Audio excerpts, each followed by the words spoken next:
Good afternoon, everyone.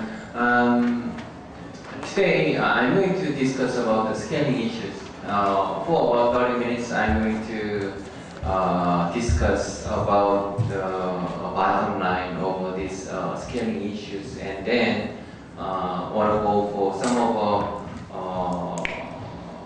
stretched or like extended applications of these scaling issues.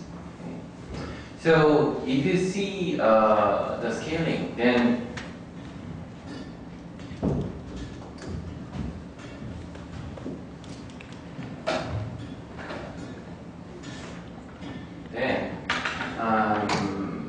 we cannot handle all the issues, but evidently with the decrease of the size, all the physics will be changed. And then here, the first issue that I would like to discuss is cantilever. Okay. Regarding this cantilever, now I imagine a cantilever structure, okay? And then this cantilever structure, it can be a very large, and then it can be very small, or in even in nanoscale. Okay, and then this cantilever structure at the beginning, the whole domain is immersed in a solution in liquid phase, and then I'm going to remove the liquid very slowly. Okay, then we will see what's happening, what kind of forces will be applied for this cantilever. That is our interest. Okay, so for the analysis of a cantilever, I think of cantilever having a stiffness, and then it has a mass, point mass at the end of the cantilever. Then, in case of the mass, it has a density, and then this cubic has the width of a b.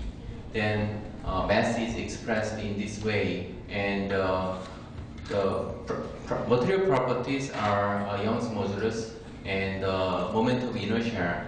That's a function of a thickness of this cantilever, and also then using the parameters we can find out the stiffness of this cantilever.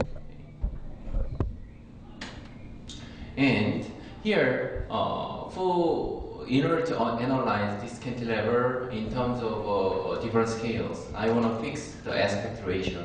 So T over L means T is the thickness of this cantilever, and then L is the length over there. The aspect ratio will be fixed, and also B over L, that will be fixed. That means mass to length ratio, that will be fixed out there. Then, from the Hooke's law, what we can see is the displacement at the end of the tip will be expressed with f over k. Then now f is a function over b, and then k could be found over there. Then we can plug in all the equation.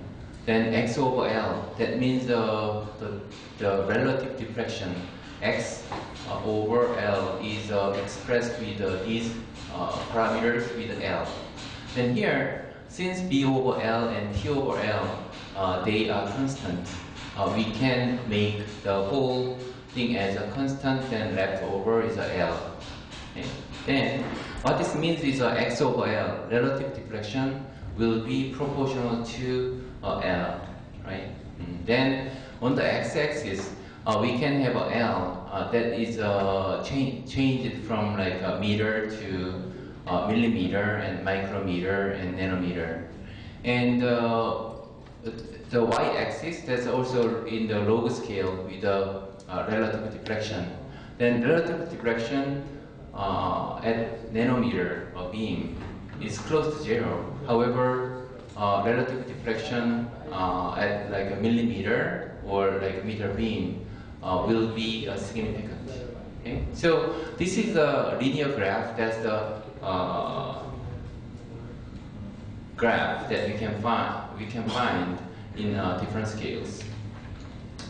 Now, we will move on to the issue of this cantilever immersed in a solution. Okay, so after the fabrication of a cantilever, then sometimes cantilever is in the solution because the material underneath this cantilever will be etched in a solution. Okay, now we will take out this cantilever out of the solution. Then, typically, this bottom is filled with solid. Okay? And then now this white area, that's the solution, is filled with liquid.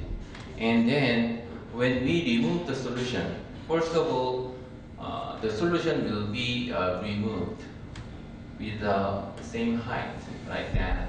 Okay? And then with further dehydration, the solution will be removed to this stage. Okay? So now we have the liquid left underneath. Okay? And then when the solution dry out, keeps ongoing, then the surface tension will drag this cantilever down to the bottom. Okay? So let's see how the capillary action or surface tension that can make this cantilever sag down. Okay? So surface tension is the kind of intermolecular energy between at the interface of air and liquid. Okay? So in this case, since it's the solid is involved in there, we should say it's a capillary action, but we will remove the energy from the solid. Then we can say the beam is dominated by the surface tension. And for this surface tension energy, it's expressed with the force per length. Okay? So, for example, we have a drop, solution drop in air, like that. Okay? Then, let's say we are trying to separate this spherical solution into two parts. Okay. Then, originally, this solution drop had an inner pressure inside. Okay, so inside there was a pressure, and then that should be balanced with a force around this circumference. Okay. So at this circumference, the surface tension is exactly working. Okay? So here's the drawing. So we have inner pressure in there. Okay? That's shown with this large arrow, and then these small arrows, they are created by the surface tension along the circumference.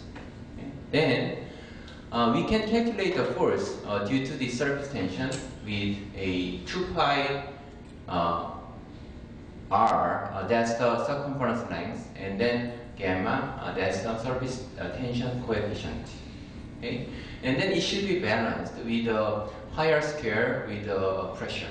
Okay? So this solution drop has a initial inner pressure due to this spherical drop. Then we can make them equal. Then we can find out the pressure is the function of 2 gamma over r. So what that means is when we have a spherical drop in air, then when we increase the diameter or radius of the solution, then pressure will be decreased. On the other way, if the diameter, radius of the drop is decreasing, then pressure will be increased a lot. Okay? So typically when the radius is below 1 millimeter, this pressure becomes very significant. Okay? So now we go back to this cantilever issue.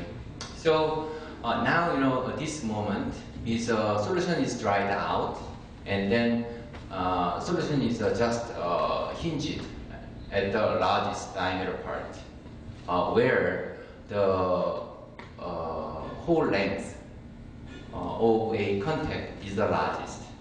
Okay, during the dry out. Then surface tension at this moment we can calculate from. So for this case, we can calculate by adding the whole length. That means now the whole length is L plus L, right, on the front side and back side, right? And then also we have two diameters with at the interface. Okay? So that's the whole length over L. And then if we multiply here, if we multiply gamma, then that's the force induced by the surface tension on this cantilever. Okay? Then we can express this force with a uniformly distributed force on a cantilever. Then we can find out this equation from the mechanics book, and we can plug in the parameters. Then the relative deflection due to this uniformly distributed surface tension is arranged like that. Then again, this part is a constant because aspect ratio is maintained, and also surface tension coefficient is a constant at a same temperature. Then now this relative diffraction is a proportional to inverse of a length of a cantilever. Then we can draw this graph. Then finally we can merge two graphs. Then the relative deflection due to gravity is proportional to the length. However, surface tension will be inversely proportional to the length. And then when we make a sum of system, then typically the crossing point is about like 1 millimeter, depending on the stiffness or other parameters. This can be shifted to, for example, like a 5 millimeter, or can be 0.5 millimeter. Okay. So in the fabrication process, the surface tension is really dominant in the whole. And if we see how those scaling issues are working for fluidics, then we can start from a Reynolds number. Okay? Reynolds number is the ratio of inertia to a viscous force. In our macro scale, of course, inertia is dominant in comparison with the viscous force. But in small scale, viscous force becomes more dominant. Then the y-axis, that's a Reynolds number. Okay? If this number is over 1,000, then more of dominant force is inertia. However, when the number is smaller than 10 and 1 and then very small, the whole thing is dominated by the viscosity. Okay? So depending on the Reynolds number, in large scale, in large Reynolds number, 1,000 or 10,000, 100,000 vehicles are there, and then animals in a small scale, and then cells, they are about 1 or smaller than 1 in terms of Reynolds number. And in case of bacteria, they are very small. Okay? So even if you go down under this micron range, then again the Brownian motion will be dominant at that range. Then in order to overcome the dominant viscous force in nature, we learned how they behave. Okay, so for example, we have small hairs on a cell surface. Okay, and then cells, they have to chew or eat small particles. Okay, for example, like phosphor, like elements, or small molecules. Okay, cells should feed those small particles. Then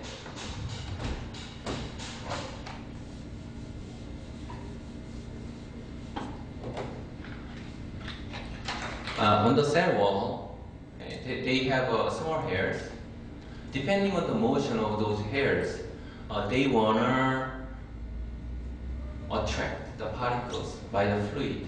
Or if they do not like some of particles, like external bacteria or viruses, then they wanna make it ejected, right?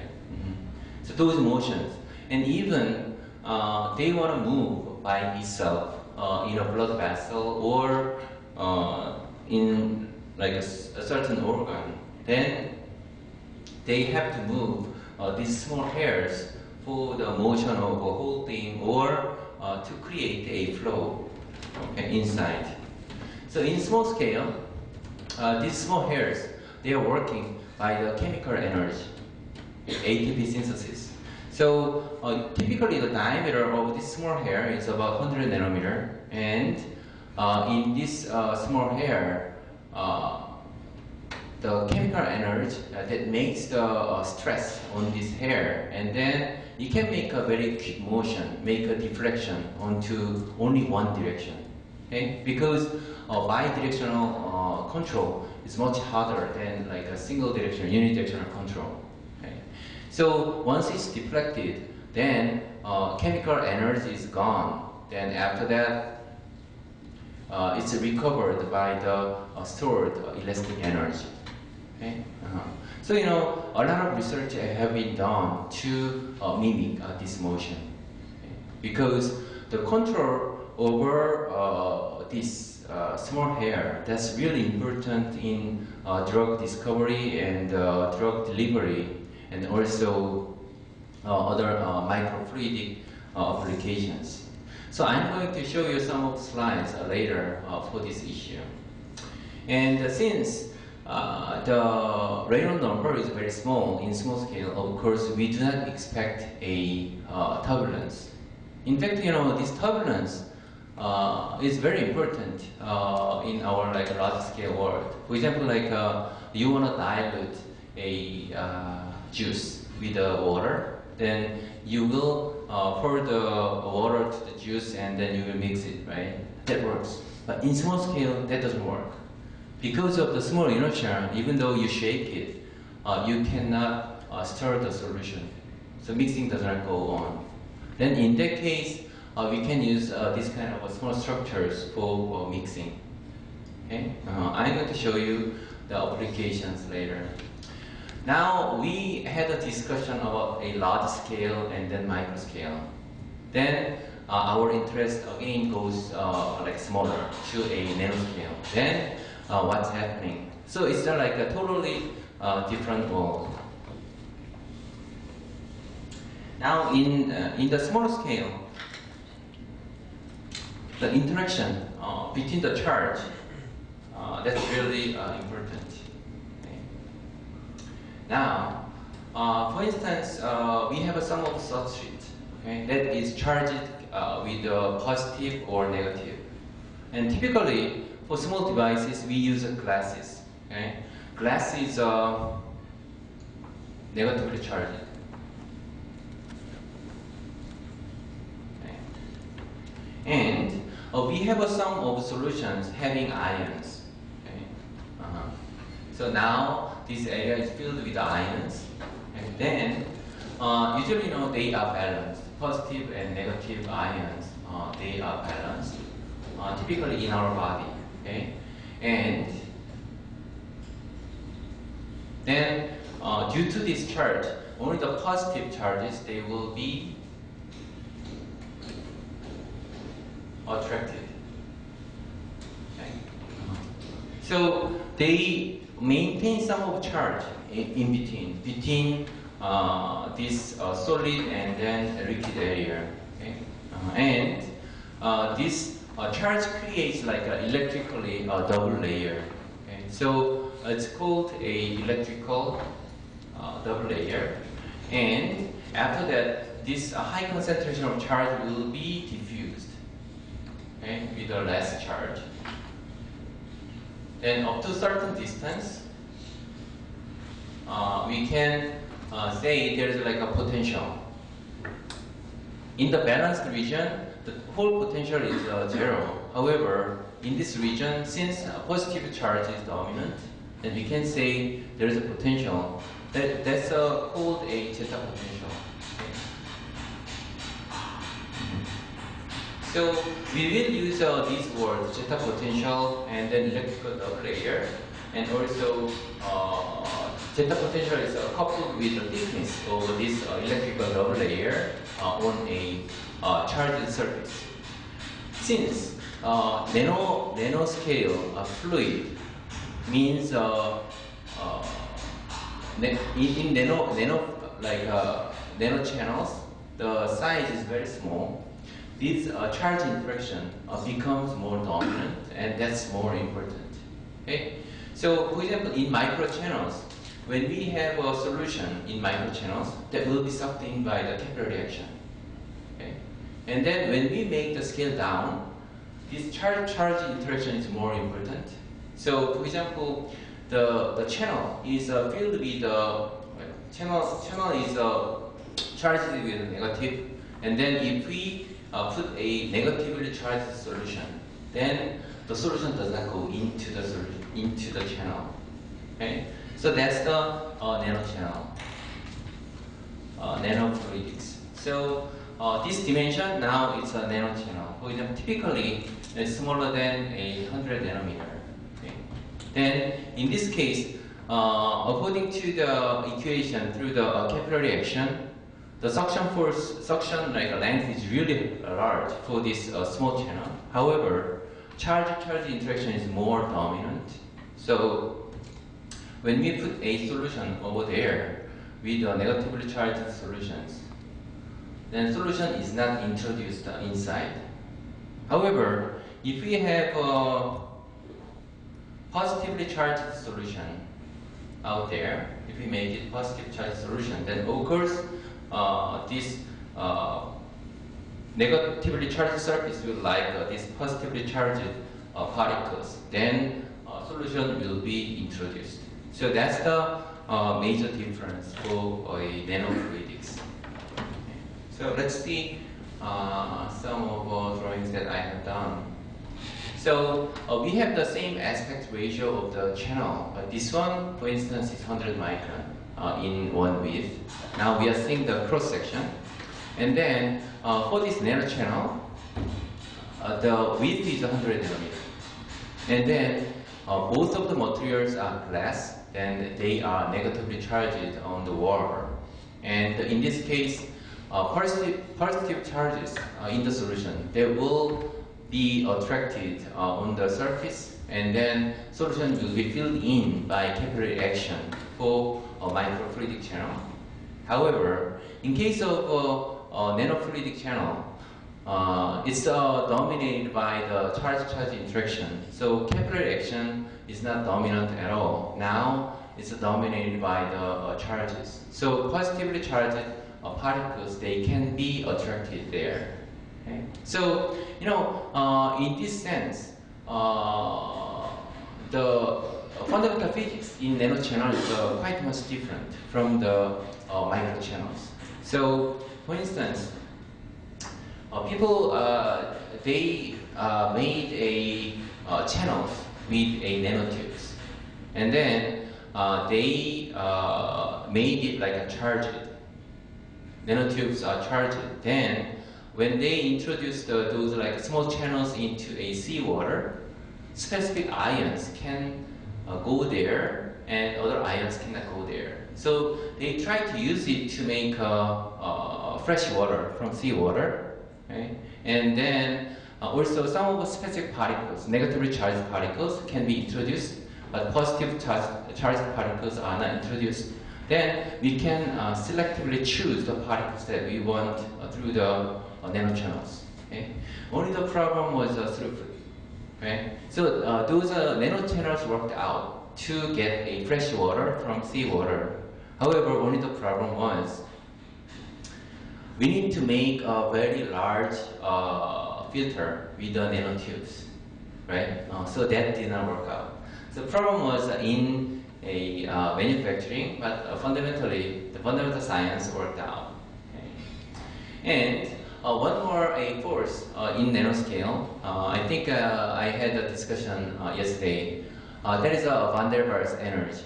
Okay? I'm going to very shortly discuss this van der Waals energy, okay? Because it's so important to handle nanomaterials. Okay? And van der Waals energy is expressed with this equation and this graph. So now we think of two particles.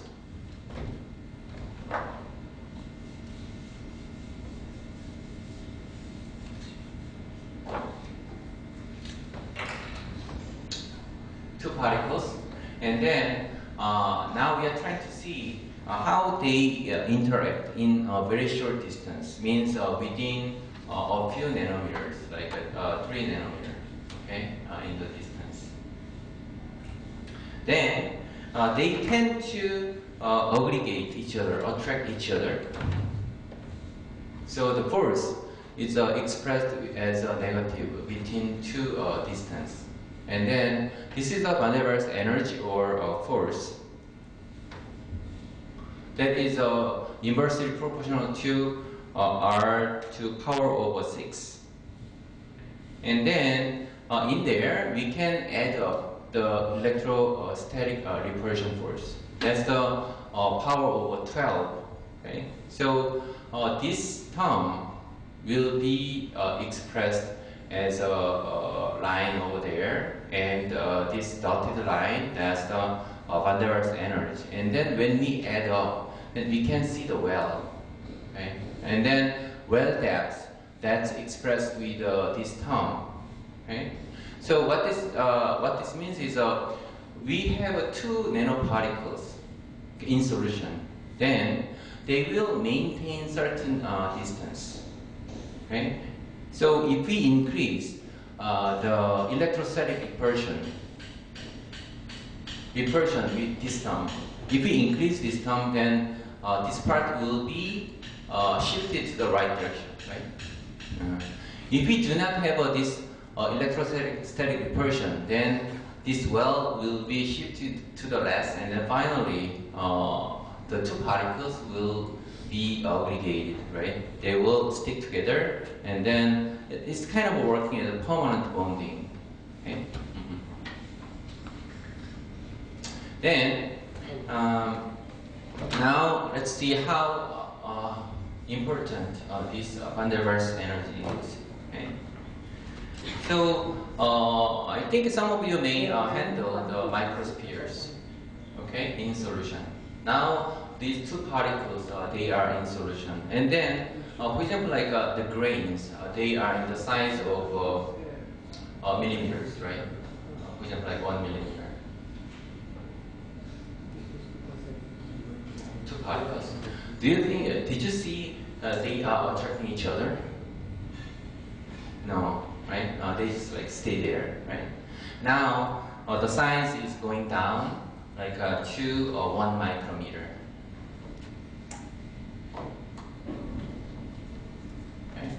Still, they do not attract each other. Right? However, when the size goes to 1 nanometer, then compared with their volume or mass, this van der Waals energy gets more dominant. Okay? Then finally, they interact each other, and then they will form a cluster. Okay? So, for instance, now we have a bunch of nanotubes. Okay? nanotubes are there, and then we will put them and then dissolve them in a solution. Okay? Then, without electrostatic repulsion, all of them, they will be aggregated. However, when we coat these nanotubes with negatively charged molecules, then they will be separated like that. Okay? So those control over the surface chemistry, that's really important in small scale technology. Then once they are well dispersed, then we can manipulate them to fabricate a specific device that we want. Okay? So this is kind of a summary slide that I have, okay, of my discussion. So surface tension is the energy between the air and solid, and also there is energy between the air and then solid, and then solution, and then solid. So that's expressed with these three, and here gamma is the surface tension coefficient. And when we put the solution on the surface, then we have a contact angle that's theta on there. Okay? So when the theta is close to 180 degrees, then we say superhydrophobic. And if it's over 90 degrees, then that's hydrophobic. And smaller than 90 degrees, then that's hydrophilic. Of course, also there is a superhydrophilic situation. The theta goes to a close to zero. And here, now why this solution has a specific contact angle out there. That was the science being served among the chemistry and physics. So, for instance, for this case, if we change the morphology of the surface, roughness of the surface, then contact angle will be changed. So it's coupled with the roughness. And if we coat the surface with a Teflon, then suddenly this angle becomes 110, 120 degrees. Okay? So surface interaction, that matters. Surface chemistry, that matters. Okay? And with external force, external voltage, if we apply 0 volt on the substrate and then 100 volt in the solution, then that will make the solution more hydrophilic. Okay? So that has been investigated. Now the surface is here. That's the Teflon surface. So contact angle, as you see here, is over 90 degrees. It's about like 110 or 120. Okay, depending on the purity of the solution and surface. Okay? And now you will see some of the wire. That's a wire to apply a potential, and then the other potential will be applied on the surface. Then now without any voltage, still it maintains. However, when we apply voltage, that will increase the surface tension. Then solution, the contact angle will be decreased. So solution motion could be changed. For instance, for this case, let's make the contact angle for this side. It was originally 110 degrees, but by applying the potential only the half over this side, right? Half of this side, if you apply electric potential, then that will make more hydrophilic than the left, right? Then hydrophobic is unstable, and then higher pressure. Okay? Higher pressure will move this drop to the right direction because right side is more hydrophilic, right? Mm-hmm. So they made the Duke group. They made kind of this small channel, and then channel is coated with a Teflon, and each channel has a separated electrode out there.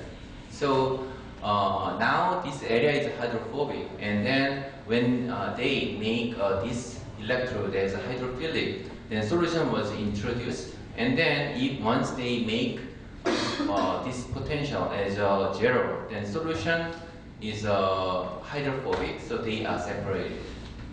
Okay. At the beginning, it was very hard because they have to develop a process to coat a Teflon and then make electrodes at the bottom. So at the beginning, the voltage for application was 100 volts or 150 volts, but now it's working only within like a 3 volts or 4 volts. Okay? So in the similar way, they made a kind of screen, okay, that shows that can show a letters out there, and much more complex form of devices can be made. So two solutions, they can be separated and merged. That can be digitally controlled on a circuit. Okay? So this is a micro scale phenomena that we can see. So surface tension, if we can control that, then we can dominate this small scale or microfluidics. Otherwise, surface tension is really a big headache for fabrication. Okay? And this one is the kind of a picture of nanotubes. Okay, I want to show how the surface tension is dominant even in nanoscale.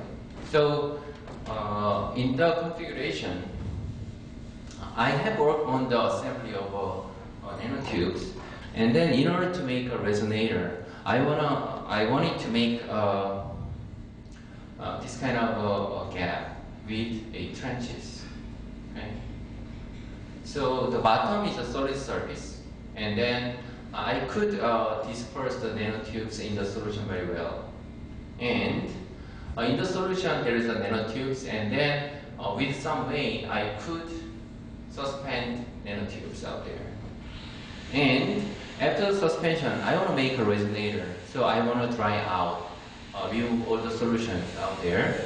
So solutions will evaporate, then solution on the top part will be gone, right?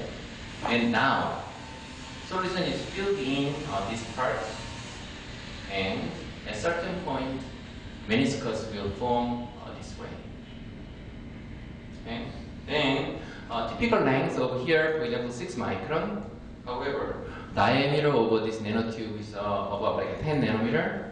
Then we can use this length to calculate a surface tension. Okay? Now the problem is the force holding these two beam, right? These two end of beam. How much force needs to be applied in order to hold this nanotube against the sagging down force by surface tension?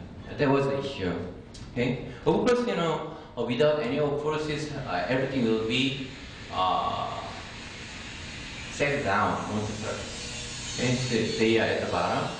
In some cases, the stiffness of a nanotube was not enough. Then you will be cut.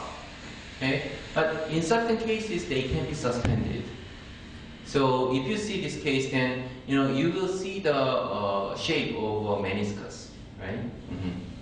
At the final moment, and then when 3 nanotubes they were kind of held together by surface tension, then it could survive. It could survive against a surface tension capillary reaction, right? So this shows how the surface tension is dominant.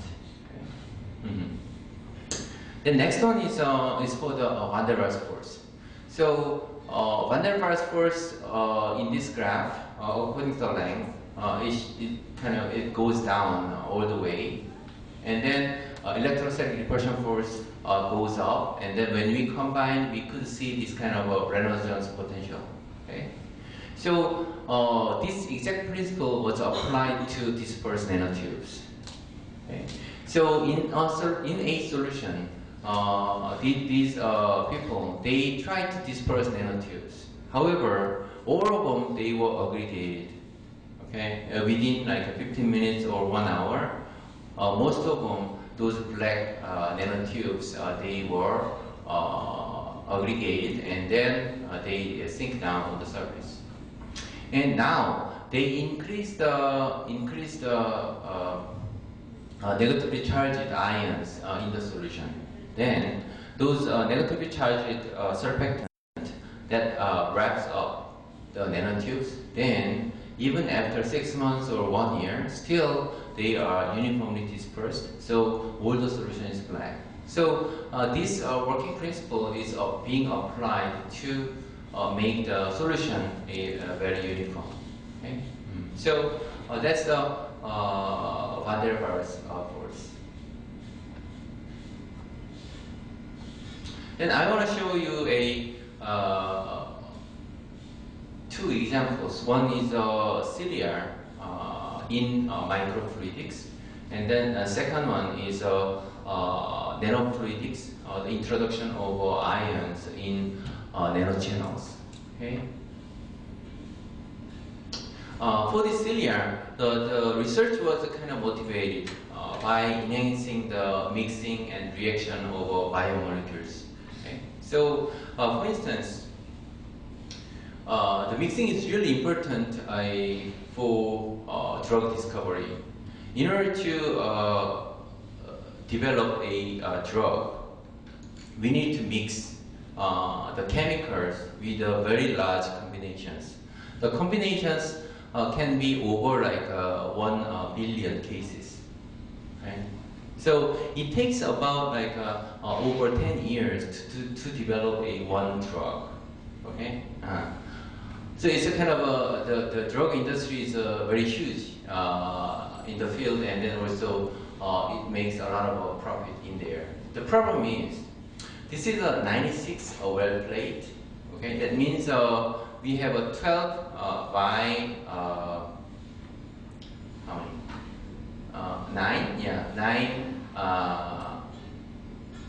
wells out there, and then now we can test about 100 combinations in one batch, right? If we increase the number of wells, then now it goes to 384 well. Okay, it's about like 4 times than this one, right? The problem is the dimension of this is very similar between. Even if you go to 1500 well micro plate, then the size is the same. However, the dimension, volume of the well is decreased. Okay. So if we shake this 96 well plate, then mixing is kind of being progressed. However, for this case, viscosity is so dominant, so that doesn't work. So we want to use some of cilia in there, in the well, to see whether mixing can be enhanced by the cilia or not. Okay. So now, you know, a lot of devices like a shaker and vortexer or magnetic particles, they are introduced to enhance the mixing. However, those methods are not like effectively working for mixing. So only the method that we have not tried, that was the biomimetic cilia. So we want to introduce cilia, then see how the mixing is ongoing. Okay? For this case, they used some of like a pillar and then shake the whole thing, but in such a like small scale, this mixing mechanism did not work. And for this case, they made a small grooves to let the flow in through this microchannel and then create a mixing this way. However, this kind of fluidic like pumping doesn't work for a large array of microplates. And also, you know, this kind of two different like pressures, they can be used to mix the solution, but also this scheme does not work for a microplates. And you know, in nature, always they tell us something, because in small scale also we need to mix the particles. For example, when you eat some of like food, then in your stomach or in your organ, they should be mixed well, right, in order to digest. So small hairs they are working right, in our organ. So we want to mimic the motion of these hairs. Then, in order to mimic these hairs, then we need to know the fundamental science at the bottom. Okay? Because do we need to mimic the size, or the stiffness, or working mechanism, chemical synthesis, or other parameters, right? So we want to study what's going on in micro scale. So we made this kind of device, and then it has a lot of cantilevers. Okay? This cantilever is working as a cilia, okay? And this cilia, array of cilia, they are immersed in solution, and then we try to shake the whole device with a piezo actuator. Okay? So we have a piezo actuator at the bottom, and then cilia device is on the top, and then we will shake it, and then the motion of a solution will be monitored through a microscope. And this is the result. So we basically shaked the whole device. Okay? So that's called a base amplitude. And then in comparison with the base amplitude, the end of cantilever will be shaken. Okay? So the end of deflection of T was compared with the B, then we could get to this graph. Okay? At the beginning, it was kind of very weird because in solution, viscosity is so large, so the cantilever cannot resonate in liquid. In air or vacuum, they can resonate. Anyway, this curve shows anyway they are showing the resonance. Okay? So we put a some particles in there and then started to shake. Then, due to the deflection of this biometric cilia, the particles, they were kind of moved. Around near the cilia, they showed some of like a spiral motion, and then at the end of the tip, they will show some of circular motion. Okay, over there. So it was really interesting.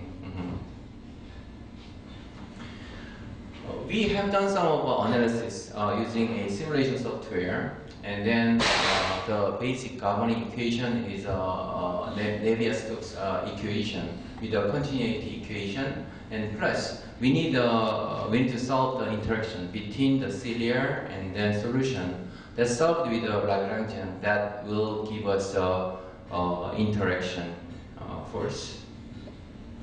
And the model is looks like that. We have an array of cilia out there, and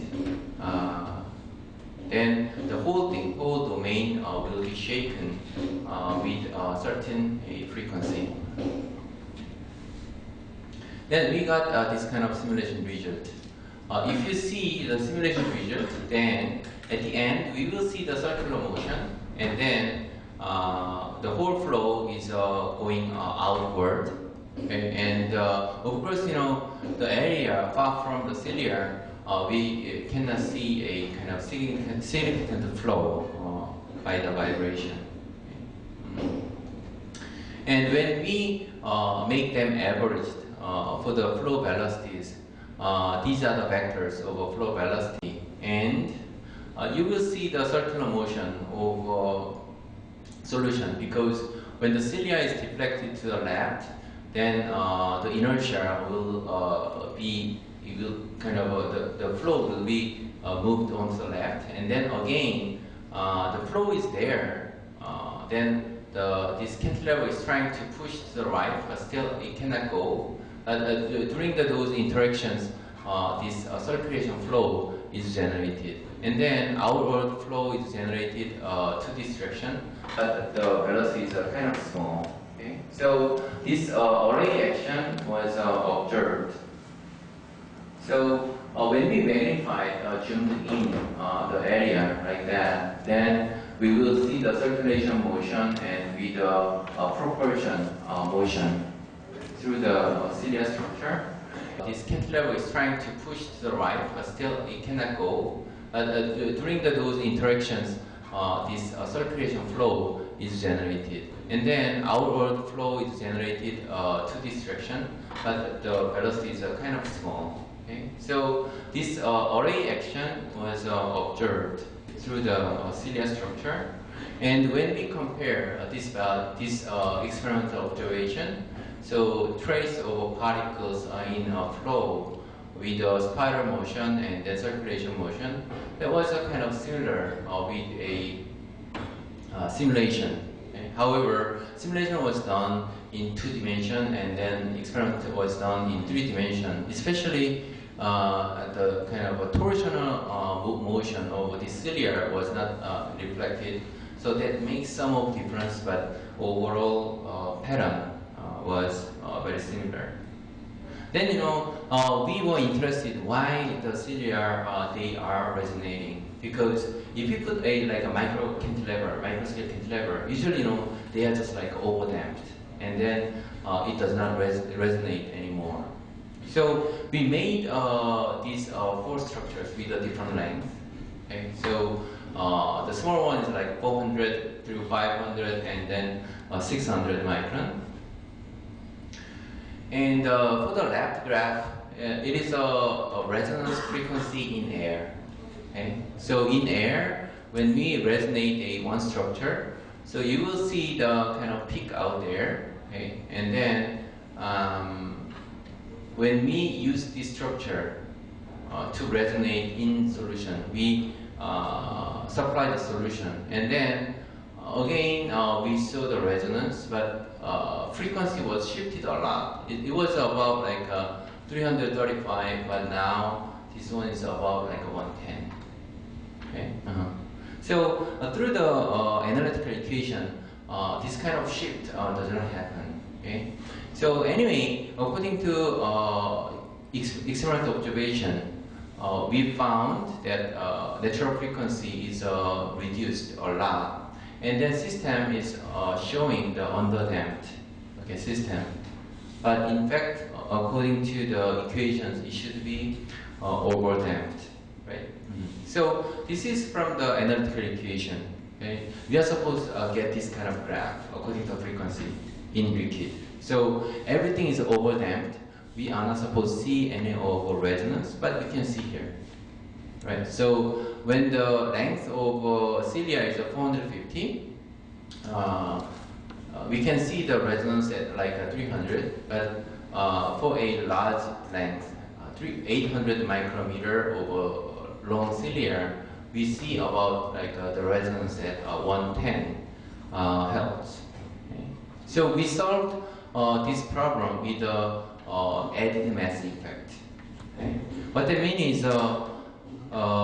In cilia structure, the fluid happening around the cilia, this circulation solution, that works as a kind of inertia to this cilia structure. So when we added artificial mass to the equation of the motion, then we could predict this curve. Okay. So that was matched with these experimental observation points. Okay. So this added mass effect happened out there.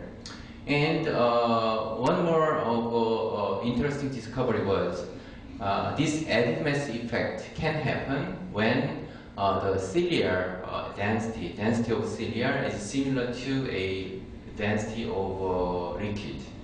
Okay? For example, if you use nanotubes instead of polymer cilia, then the resonance does not happen because the density of nanotube is about 2 times than the liquid. Then this added mass effect does not occur. So that shows that like the cilia, they can move freely in solution because their density is similar to solution. Okay, so through the experiment, we could discover interesting fact there. So how do you calculate the added mass? Added mass? We did not calculate. So we just found out this mass, and then using the equation, we found this like this curve each. And this cilia device, it was made with a small well, okay, and also simulation was done in the similar way.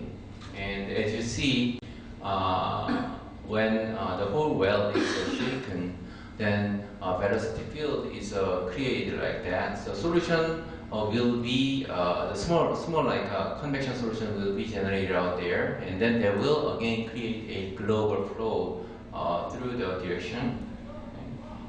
So also simulation shows that small convection flows they are generated, and then global flow they are generated in the well. Okay? Then for the mixing, we can use this equation comes with the diffusion and then concentration of a particles. For example, this is a well, and then we have one fluid like water, and then we can mix with the ink. The color is black. Then we can solve how quickly the mixing happens with the equation of this.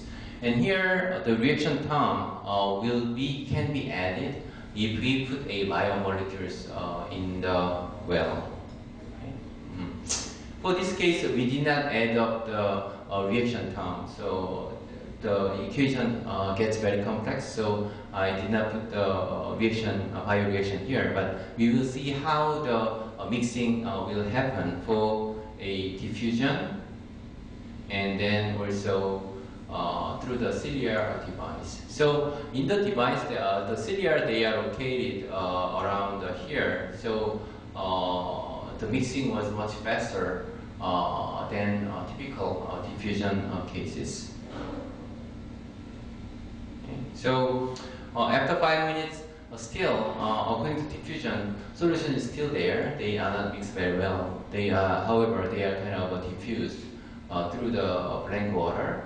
For this case, it's almost like mixed. Well, 90% was mixed. Then, through the experiment, we can easily see that, for example, like when we have a solution, ink in a blank water, then it takes about like 30 minutes to have a complete mixing. But when we use biomimetic cilia, then within like 3 minutes, it can be done. So in bio experiment, this 10 times of enhancement is very significant. For instance, for when we make a bioassay over DNA, then it takes about 24 hours.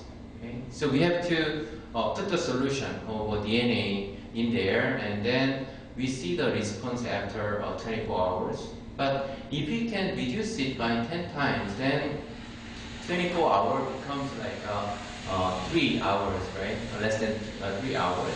But the meaning is you can finish up your experiment when you go to a company in 1 day. But for the other one, it will take 2 days, even like 3 days.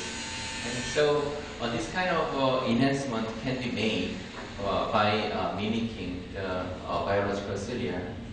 So this is some of a quantitative analysis. So we can use a mixing index to show how the mixing is ongoing. If this value is close to 1, then mixing is completed. Otherwise, mixing, but for example, if the value is 0.2 or 0.4, then mixing is not done very well. So in case of diffusion, you will see the progress of mixing is very different for each case, because initial location of ink, that matters. Okay? So sometimes mixing can be quick, but sometimes it's very slow.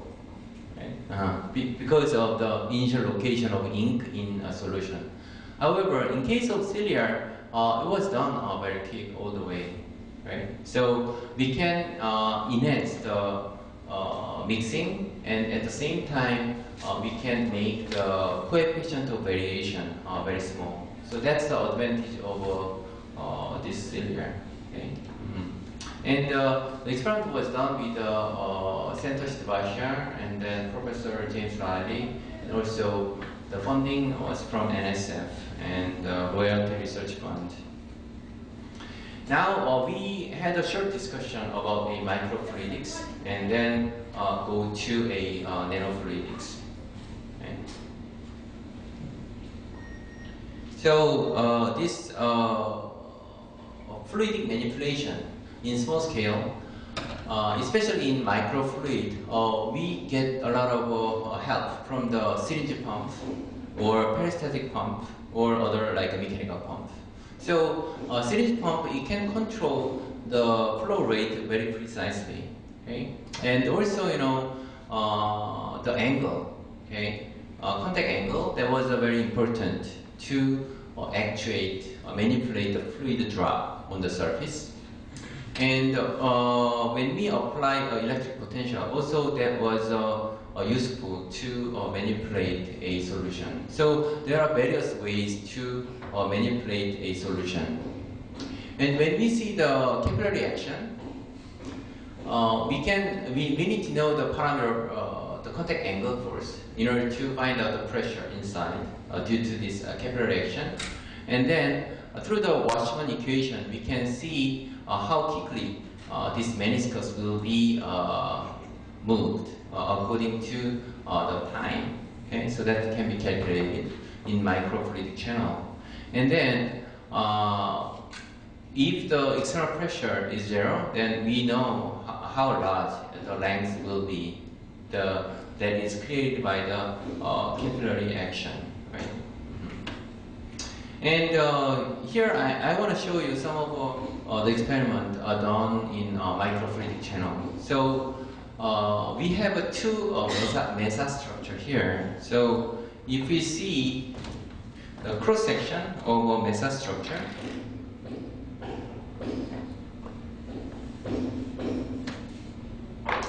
then in the middle we have a microchannel, and then a surface is open. However, still this small channel is enough to create a capillary action to suck in a solution. Okay? So now the channel is created between two mesa structure in this area, and then we will place a small solution drop on this area. Then through the wall, solution will be sucked in, and then the flow will be generated. Then once flow is generated, then around this wall, solution will be evaporated. So continuous supply of solution will be generated by the capillary action. So let's see the movie. Okay, so we have the channel, small channel out there, and then we place a drop out there. And in the solution, we have a small particles. The diameter is about 6 micron. And now we are zooming in with a microscope, right? Now the particles are moving toward this channel, because capillary will continuously suck in the solution, right? But they cannot go over this range because the wall height is about 4 micron, and then diameter of a particle is 6 micron. Okay? So they cannot go into this channel. So this is a microfluidics. Okay? So capillary action, viscosity, they are really dominant. When we go to a nanofluidic channels, as I mentioned earlier, electrical double layer that will dominate. Okay? And also viscosity will be dominant in the scale. And so if we treat the surface with the chemicals, then that can help or protect the surface from a external solution in nanochannels. We did a lot of simulation for these like small channels. So this is a cross section of the channel, of nano channel, okay? And then we studied how the thickness of double layer, electrical double layer, they will affect. So in order to solve that, we solved this ion concentration distribution equations, and then that was coupled with this divide length. Then when the divide length, the thickness of electrical double layer, that's increasing, then that will create a potential like that. So with a larger potential, the charge in the solution will be increased. Okay? So we want to know how the electric charge that is created by the solution that will work out. So in order to see that, now we have a equation for a capillary action. Okay? Capillary is created by the three energy phases interaction. So for example, this one is a surface tension coefficient, and then solid, liquid, and then solid air. Those three phases of energy, they are combined with this cosine theta. Then this will create a capillary action induced force in the channel. Since it's nano channel, we added up a like voltage term out there. So voltage will create additional energy in the contact angle. So by having the voltage, contact angle can be reduced or increased. Increased in this case. So we made the nano channels. It's a long straight channel, and then channel width sometimes like 20 nanometer, or it can be changed to 100 or 200 nanometers. Okay. And when we see nano channels through the optical microscope, it was interesting. They were visible. Okay? They were visible because optical index of silicon oxide was different from the air in the nano channel. But when we introduced a solution out there,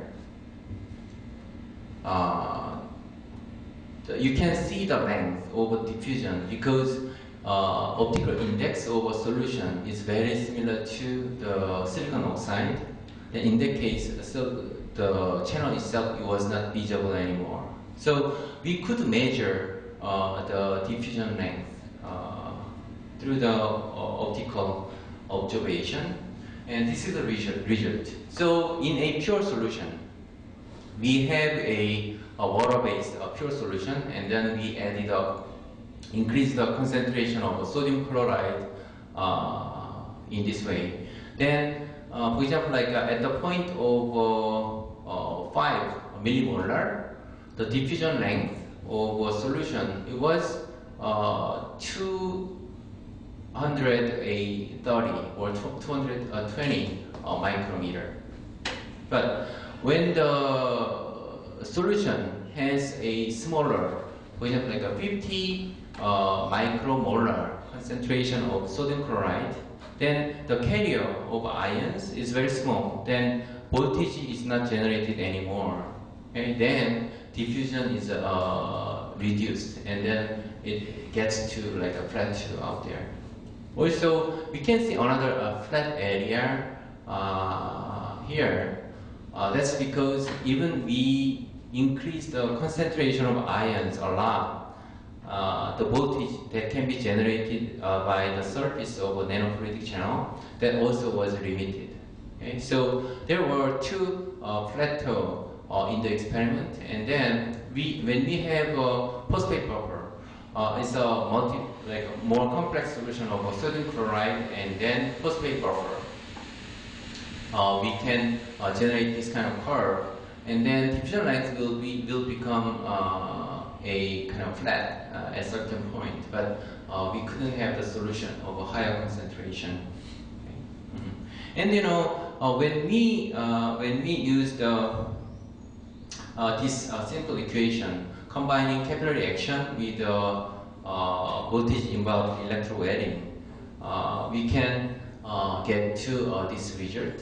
So if you see this result, then it has a two plateau with a high concentration and low concentration, and there was a jump in between. What that means is we can estimate the concentration of ions through the nanochannels, right?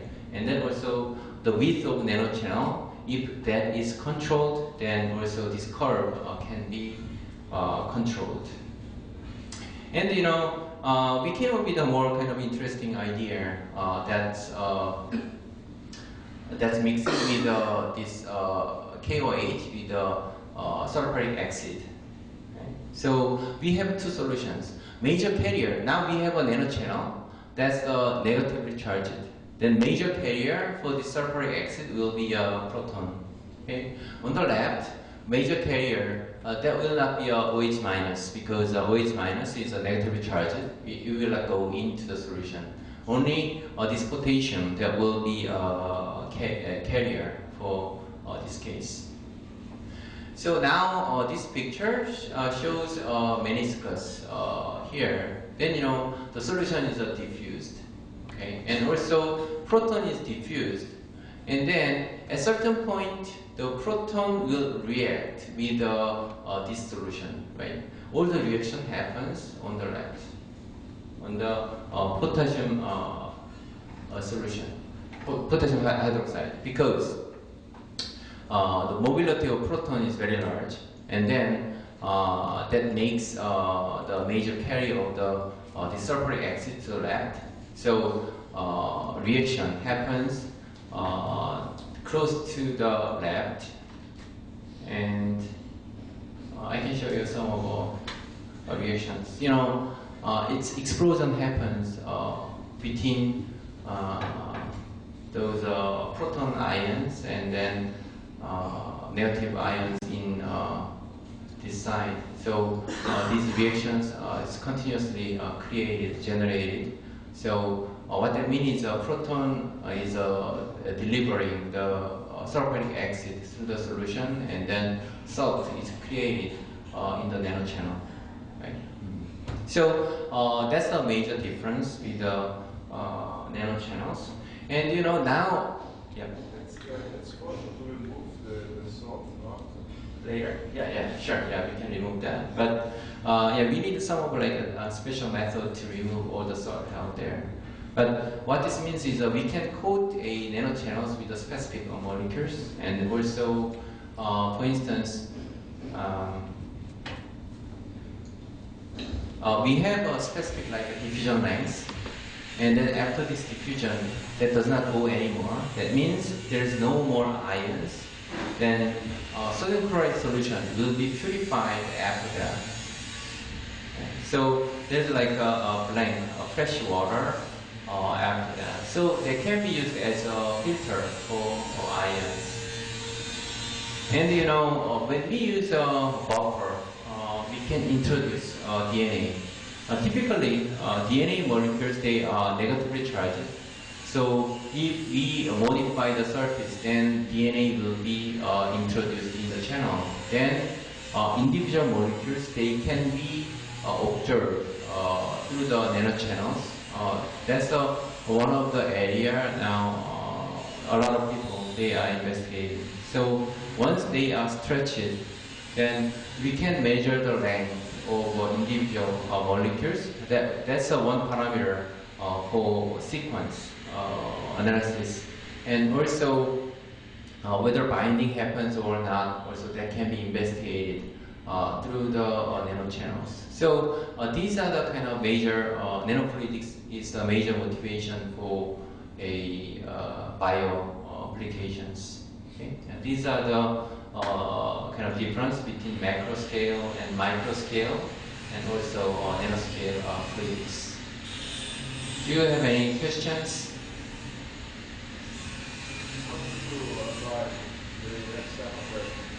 External pressure. It was like a pressure by nitrogen gone, gently. So the DNA does not go into the solution because the surface is negatively charged. and then DNA also negatively charged. So when we generate a nitrogen pressure, very gentle like a pressure, then DNA starts to go into the solution by the external pressure. So this external pressure that helps to stretch out the DNA. Usually DNA is kind of cold form in a solution, and then that's stretched out through the mechanical pressure inside.